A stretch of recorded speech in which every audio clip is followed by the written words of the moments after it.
Hi listeners, it's Eva. This bonus episode is an excerpt from an interview I did with Dr. Johnny Franco about semaglutide and where it's headed on one of my other podcasts called Meet the Doctor. Dr. Franco lost more than 70 pounds himself on semaglutide and Tirzepatide, and he's the doctor that introduced me to the skinny shot back in January 2023. One thing I want you to be open-minded about if you're on a GLP-1 or considering it is that a plastic surgery office might be as good or an even better resource for a weight loss program than an online telemedicine or through the usual primary care channels for a few reasons. First, plastic surgery offices are really nice places with really nice people. The other reasons are that shortages are making the brand name medications really hard to get, and I hear that insurance doesn't cover it for a lot of people. And even when it does, it might still be more expensive than a compounded medication. Those compounded medications are safe when you can trust the source, and for me, knowing the doctor and the staff personally makes me feel a lot safer. When you start losing, you'll also have other wants, and I won't call them needs, but aesthetic things start to emerge like loose skin and wrinkles. And in my case, like I wanted to get rid of all those red spots on my legs so I could feel good wearing shorts again. So it's been great to have all those things in one central place. I've started curating a list on our website of trusted doctor's offices that I know of where you can get the skinny shot. And you can find that list on lessofyou.com at the bottom. And it's also linked in the show notes of this episode. Hope you enjoy getting to know Dr. Johnny Franco. Here you go. The skinny shot revolution is not something we can ignore. It's been super interesting.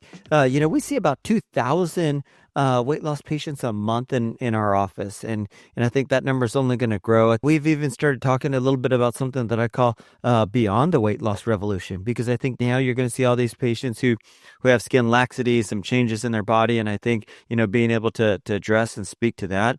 I think, as a plastic surgeon, whether you want to offer weight loss treatments in your office or not, you can't ignore this. The amount of people that are going to be on these medications is just going to be, innumerable. I mean, it's going to be so large.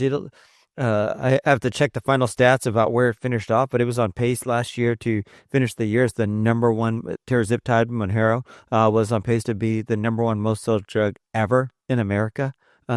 Which just tells you amount with everything more than out there. Viagra, more than Viagra, more than if you think about how many people are on heart medications. I mean, it's just an enormous amount. They recently released a Tirzepatide medication, which is basically the same medication as Monjaro, but called Zepbound. That was FDA approved for chronic weight management, which also is such an interesting pivot of how the FDA views obesity and weight management in the United States. I mean, so they no longer see it as an acute issue of needing to course correct. They see it as a chronic issue. And I think there's a lot more to weight than just, self-control, so forth. And I think it had a bad stigma in the past. But, now with a lot of people coming out, Oprah recently, after denying it for a year and a half, that she was on some of the weight loss medications. Charles Barkley recently was on TV saying that it was the biggest change in his life for himself. So, here's some people unsolicited, talking about this. And yeah, and really kind of, and he's talked about it multiple times. I'm obviously a sports fan, so I probably have a slanted view of how many times I've seen him talk. But I think it's interesting because it normalizes the conversation of weight. I think in the past there was sort of this weird view of it that people thought it was just a personal issue, that you just weren't eating right, you just didn't have any self-control. We didn't, and by you I mean me. I had all of this. I mean, I had a BMI of almost 40. I was 260 pounds at 5'8", and so I'm in that category. But I think we now see that there's more to it. I also see that there's going to be a change. And now that we see it, if you look at the statistics, it's just groundbreaking. I mean, we were on pace that by the year 2030, 80% of Americans would have either been overweight or obese. 80%. I mean, the healthcare system couldn't support that. And not to go down a rabbit hole, but it just shows you the ripple effect this could have. It's completely changed my life too. And that is actually directly because of you. And so what happened to me was I had already heard it from my internal medicine doctor. And I said, no. I'm going to go back to Orange Theory and do the transformation challenge again for the third time.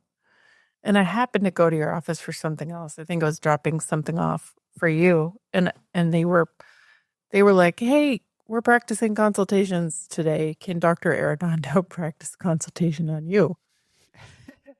They weren't like, hey, you're overweight. You used to do this. They were like, can you practice on it? And I love doing that kind of stuff. So I was like, sure, I have time. And at the end, he talked to me for about half an hour. He had a really compelling case. And at the end, I was like, yeah, no, I'm going to do this. I'm going to go back to the gym. And he goes, if you say no, you're only going to be the second person out of the 30 that I've already talked to who said no. And that really made me mad. And I still don't know why it made me so mad that he said that, but I wasn't mad at him. And so I said, fine, if I try it and I don't like it, I just stop, right? And he said, yeah, just stop if you don't like it. And so I noticed my anniversary was 2 days ago. And, Oh, wow. Of 1 year. And I've lost 67 pounds in 1 year. And I've had an absolutely great experience with your team. And I'm not doing a commercial for you right now. It has completely transformed my entire life. But I think people like you who are using this as a jumpstart, they're still doing the other things. They're still trying to make changes. They're still being active. So it's not like you're just using this as a get out of jail free card. I mean, this is a jumpstart. This is to adjunct, the people like you who are still being active, still trying to make lifestyle changes. Those are the people that succeed. We have people that do the shot, still come in with their venti frappuccino with extra whipped cream and sprinkles on top. And they're like, I haven't lost any weight. I'm like, yep. Kind of interesting, even if you look at the study last year on coronary artery disease, most people say like, yeah, you lost weight. Of course, their coronary risk disease should go down. But if you actually normalize the study to take out the variant and match them up for weight loss, in those two groups, still the people on the semaglutide medications still lowered their risk. So interesting. Obviously, they lowered it pretty substantially because you did lose the weight, which definitely helps decrease the risk of coronary disease. But even if you factored that in, they were still at a lower risk. So agree. I think there's a little bit more to this. It's pretty interesting too. They're also doing some studies ongoing now for using some of the semaglutide, the GLP stuff for other type of addictions and cravings, and so interesting how it's going to affect that for smoking, alcohol abuse, other things like that. So still TBD. I think one weird thing that happens to me, and maybe this happens to you too, is there's days where I'm like, I need a cookie. Like, I can't do anything else until I have a cookie. It's not like it used to be where I'd be like, I need a bag of cookies. But my body's telling me I need something, and I listen, but I don't. There's no binge eating anymore. So one of the things I've started to confront, and actually I'm going to confront on a podcast, is how did I end up there? And I'd never ever admitted to myself that I was a binge eater. Like, we ate to celebrate. We ate when we felt bad. We ate because we were bored. We ate for a lot of really stupid reasons. And it's interesting because that's one of the things that we got my little snacks here for him because he's getting restless. It's one of the things too that we actually educate our patients on. Most of us that eat through our emotions and so forth, life's going to happen, shit's going to happen. And so, whether it's a marital thing, a relationship thing, a work thing, a death in the family or a friend or something, I mean, something's going to happen. And so just being a little cognizant of that, if you need to change your doses, restart, do something like that, because you don't want to slip back into bad habits. You're giving me a perfect transition. So I have such great support from your team. I see Ashley, I've seen Sarah, I've seen a number of really great people there. And I don't want to say they're interchangeable. They're all special. But they really know what they're talking about. And most of them have done it. What I think we have a big opportunity for is, people will go to their regular doctor and get a prescription. They may run into a shortage, or they may run into the problem that they're not covered by insurance. And then they don't think, oh, I should ask a plastic surgeon for this. And I think there's a lot of people going online and using potentially dangerous sources, and that's really troubling. So how do we make people aware in the middle that this is a great resource and it's safe, if not safer? I could argue that it's safer because you have support. Someone cares about what's happening to you. I mean, I think it's us as plastic surgeons. I think it's us as aesthetic providers to really be part of the conversation. I think in the past, some providers offered it. They didn't really want to talk about it. They were worried about misstepping.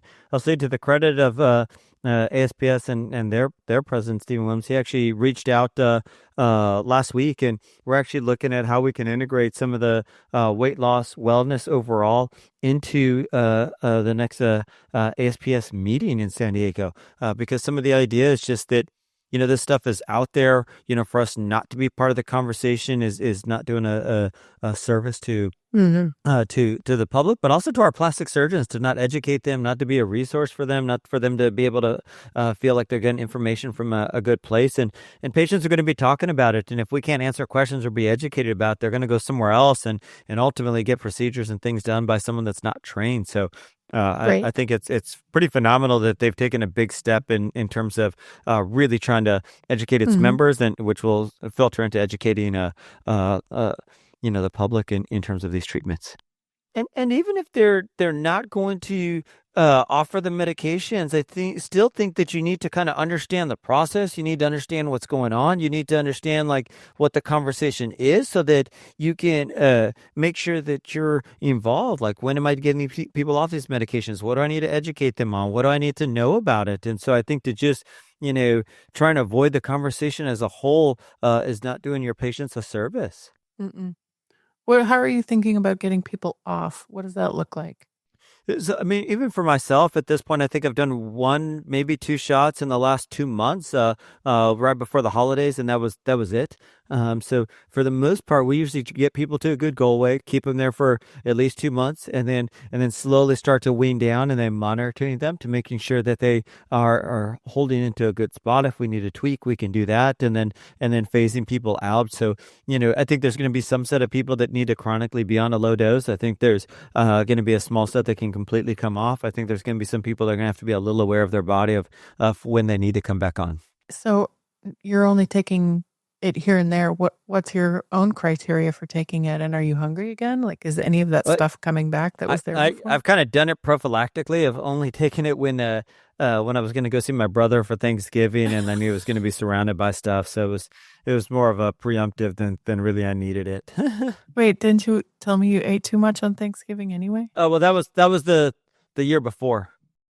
Oh, that's right. That was a year ago. I can't believe how much time has gone by. Yeah, I honestly, I still feel really, really good. We'll see. I still monitor my weight weekly to make sure I'm staying in a good spot. And so, I'm definitely not closing the book on that. I need to get back on it on any regular basis. Yeah. But as long as I can hold the line and still do good, and I think I've gotten into a better workout. I've gotten better into eating well and those type of things. So I think that's helped. I definitely got some work to go, but still a work in progress. Well, if someone's listening and they want to find out more about you or Austin Plastic Surgeon, tell me again where the 3 offices are and best place to follow you online. Yeah, easiest place to follow us is on social media at Austin Plastic Surgeon. We got 3 offices, one in North Austin by the Domain, one in Westlake, and then San Antonio as well. And then our website is www.austinplasticsurgeon.com. Wonderful. Thank you, Dr. Franco. Thanks for having me. Appreciate it. Follow us on Instagram at Less of You Podcast. Are you confronting the same challenges and have a story to tell? I'd love to hear your story on our Skinny Shot Stories podcast. Contact me for more details at skinnyshotstories.com. If you're a doctor and would like to learn more about sponsoring this or any of our cosmetic surgery and weight loss podcasts, go to lessofyou.com. Less of You is a production of The Axis, TAGAXIS.io,